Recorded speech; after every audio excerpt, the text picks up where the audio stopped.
दोस्तों UPI payment system को आज देश में कौन नहीं जानता।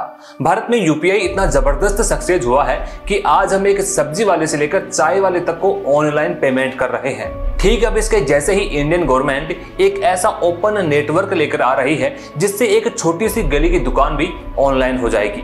देखिए आज जब हम कोई सामान ऑनलाइन मंगवाते हैं तो मार्केट में जो बड़ी बड़ी ई कॉमर्स कंपनियां हैं जैसे कि अमेजन, फ्लिपकार्ट, जोमेटो, मंत्रा, तो इन्हीं से ऑर्डर करते हैं। अब इस वजह से जो छोटे दुकानदार हैं, जो छोटे व्यापारी हैं, उनको बहुत बड़ा नुकसान हुआ है। ज्यादातर ऑनलाइन मार्केट पर इन्हीं 2-3 बड़ी कंपनियों का कब्जा है और इसी का ये गलत फायदा भी उठाती हैं। भारत में $800 अरब का रिटेल मार्केट है और इस पर दुनिया भर की बड़ी बड़ी कंपनियों की नजर बनी रहती है। तो छोटे व्यापारियों को भी ऑनलाइन खड़ा करने के लिए सरकार ने open network for digital commerce यानी कि ONDC की शुरुआत की है। दोस्तों ONDC से अमेजन और फ्लिपकार्ट जैसी कंपनियों की दादागिरी को खत्म किया जा सकेगा और एक छोटा दुकानदार भी अपनी दुकान को ऑनलाइन ला सकेगा।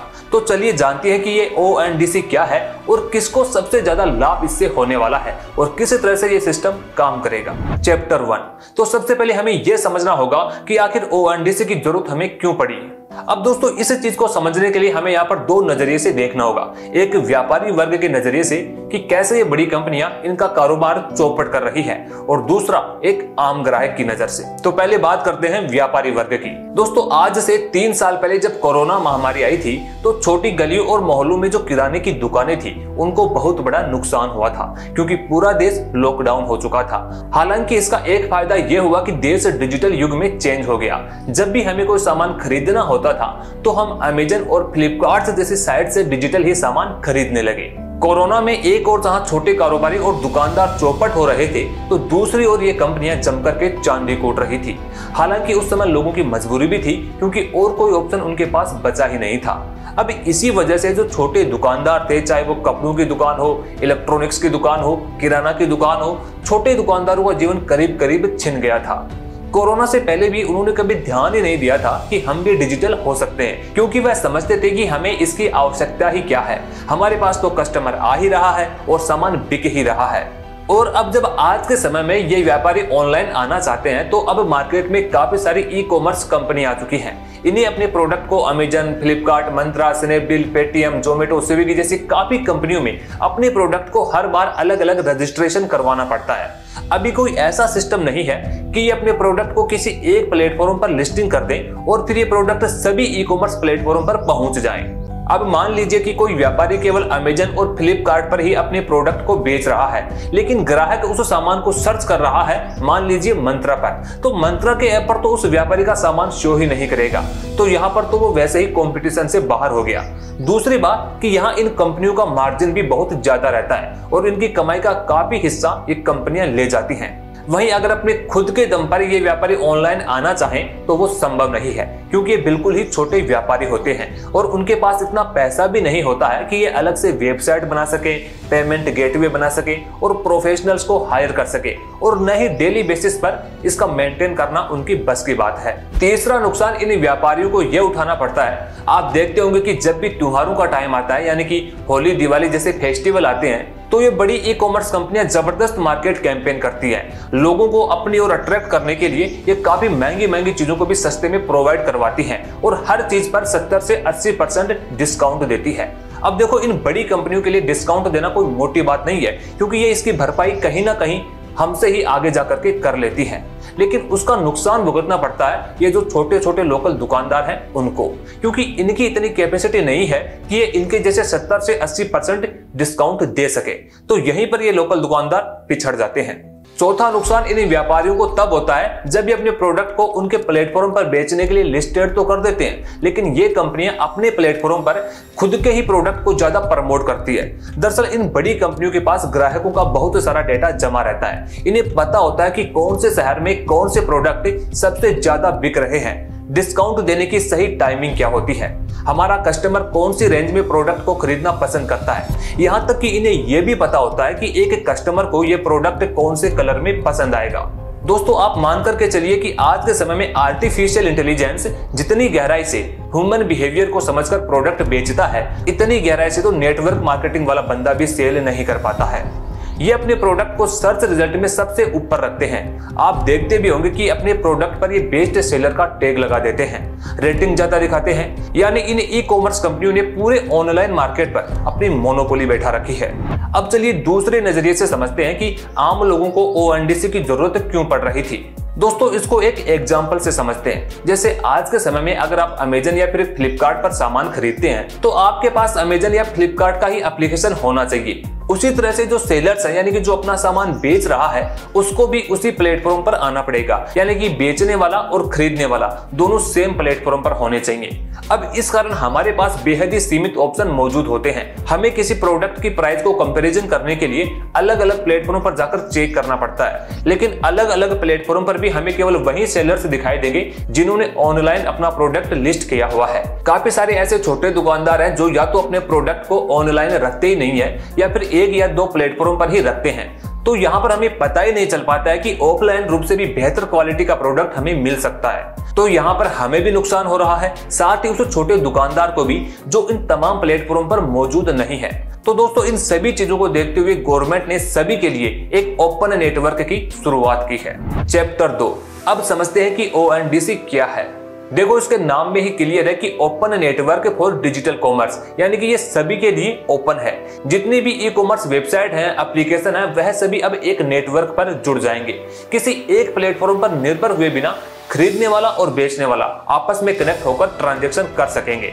अब देखो, इसको अच्छे से समझने के लिए आप यूपीआई से इसका कंपैरिजन करके देख सकते हैं। यूपीआई में क्या होता है कि मान लो आपके पास एसबीआई का अकाउंट है और सामने वाले के पास पीएनबी का अकाउंट है। आप फोन पे से पैसे भेज रहे हैं और सामने वाले के पास गूगल पे है, लेकिन फिर भी आप उसको पैसे भेज सकते हैं। यानी सामने वाला चाहे फोन पे चलाता हो, भीम पे चलाता हो, गूगल या पेटीएम पर हो, चाहे किसी भी बैंक में उसका अकाउंट हो, लेकिन आप आपस में ट्रांजेक्शन कर सकते हैं क्योंकि वो सभी एक नेटवर्क यानी कि यूपीआई से जुड़े हुए हैं। वैसे ही ओएनडीसी भी एक नेटवर्क है जिस पर ये सभी ई कॉमर्स साइटें जुड़ी हुई रहेंगी। देखो, इसे आप कोई एप्लीकेशन, वेबसाइट या ऐप मत समझ लेना, ये एक नेटवर्क है जिस पर तमाम डिजिटल प्लेटफॉर्म आपस में जुड़ सकते हैं। अब ये ओएनडीसी नेटवर्क काम कैसे करेगा इसको समझो कि मान लीजिए कि आप अमेजन पर कुछ प्रोडक्ट सर्च कर रहे हैं, तो अब वहां पर आपको केवल अमेजन के प्रोडक्ट ही दिखाई नहीं देंगे, बल्कि उसी अमेजन के ऐप में आपको फ्लिपकार्ट, मंत्रा, मेसो आदि जितने भी प्लेटफॉर्म ओएनडीसी से जुड़े हुए हैं और आपके एरिया के जो लोकल स्टोर ओएनडीसी से जुड़े हुए हैं, उन सभी के प्रोडक्ट भी आपको दिखाई देंगे। तो यहाँ पर आप कंपैरिजन करके देख सकते हैं कि आपको कहां ज्यादा बेनिफिट हो रहा है। यानी आपको प्राइस चेक करने के लिए बार बार दूसरे ऐप पर जाकर चेक करने की जरूरत नहीं रहेगी। और इसका सबसे बड़ा बेनिफिट हमें यह मिलेगा कि हमें सामान अब सस्ता मिलेगा। अब इसके बाद सामान को पसंद करने के बाद जैसे ही आप इसको ऑर्डर करेंगे तो अब ये डिसाइड आप करेंगे कि आप कौन सी डिलीवरी एजेंसी से वो प्रोडक्ट मंगाना चाहते हैं।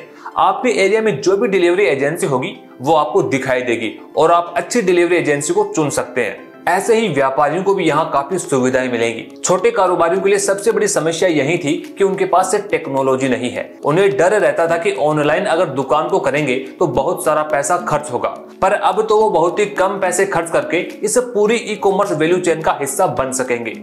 साथ ही उन्हें अब अलग अलग कंपनियों के प्लेटफॉर्म पर जाकर अपने प्रोडक्ट को लिस्टेड नहीं करना पड़ेगा। वो अपना खुद का कैटलॉग बना सकते हैं जिसमें अपनी दुकान की फोटो डाल सकते हैं, वहीं अपने प्रोडक्ट के फोटो डाल सकते हैं, उनकी रेट डिसाइड कर सकते हैं। एक छोटे से छोटा चाहे वो साइकिल रिपेयर करने वाला ही क्यों ना हो, वो भी अपने व्यापार को बढ़ा सकता है। ONDC non for profit company है। प्रॉफिट कमाना इसका मोटिव नहीं है। यहाँ फीस और कमीशन वगैरह भी काफी कम होगा। ओएनडीसी को आप केवल ऑनलाइन सामान मंगाने तक ही सीमित मत समझिए। ई कॉमर्स के सभी टेक प्लेटफॉर्म से इससे कनेक्ट होने वाले हैं। इसको आप ऐसे समझिए, मान लीजिए कि आपका एक ट्रिप पर जाने का प्लान है, तो पहले आप एक सूटकेस खरीदते हैं। इसके लिए आपको अमेजन, फ्लिपकार्ट जैसी वेबसाइट पर जाना होगा। उसके बाद फ्लाइट की टिकट बुकिंग करनी होगी। इसके लिए मेक माई ट्रिप, इजी माई ट्रिप जैसी वेबसाइट पर जाना होगा।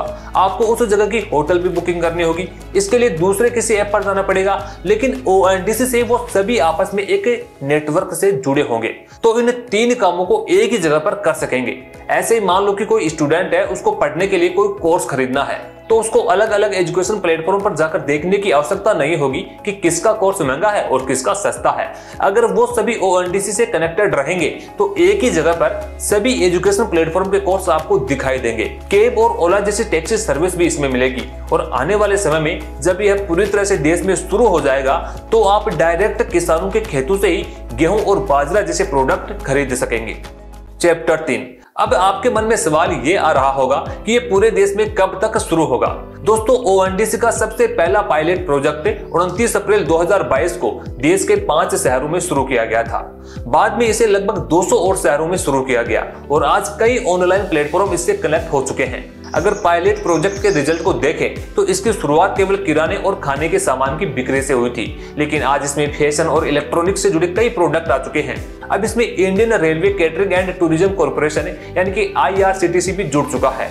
एक साल के अंदर इस पर 31,000 से ज्यादा रजिस्टर्ड मर्चेंट जुड़ चुके हैं। 36 लाख से ज्यादा प्रोडक्ट्स ग्राहक खरीद सकते हैं। बेंगलुरु और कोची में तो ओला और उबर के 56,000 वाहन इससे जुड़ चुके हैं। कई डिलीवरी कंपनियों के साथ ही स्नैपडील, पेटीएम, मीशो जैसी कई कंपनियां इस पर जुड़ चुकी हैं और हाल ही में इसने 10,000 ऑर्डर्स का आंकड़ा भी पार कर लिया है। वहीं आने वाले समय में यूनिलीवर, डाबर, ITC जैसी कंपनियों समेत कई फाइनेंशियल और बैंकिंग सर्विसेज देने वाली कंपनी इसमें जुड़ने वाली हैं। और देखो, पायलट प्रोजेक्ट इसीलिए किया जाता है कि हम उससे कुछ सीखें और उसमें सुधार ला सकें। तो अभी पायलट प्रोजेक्ट के अच्छे रिजल्ट देखने को आ रहे हैं और आने वाले कुछ ही समय में ये पूरे देश में हमें देखने को मिल सकता है। चैप्टर 4। अब बात करें कि भारत में ओएनडीसी कितना सक्सेस हो पाएगा।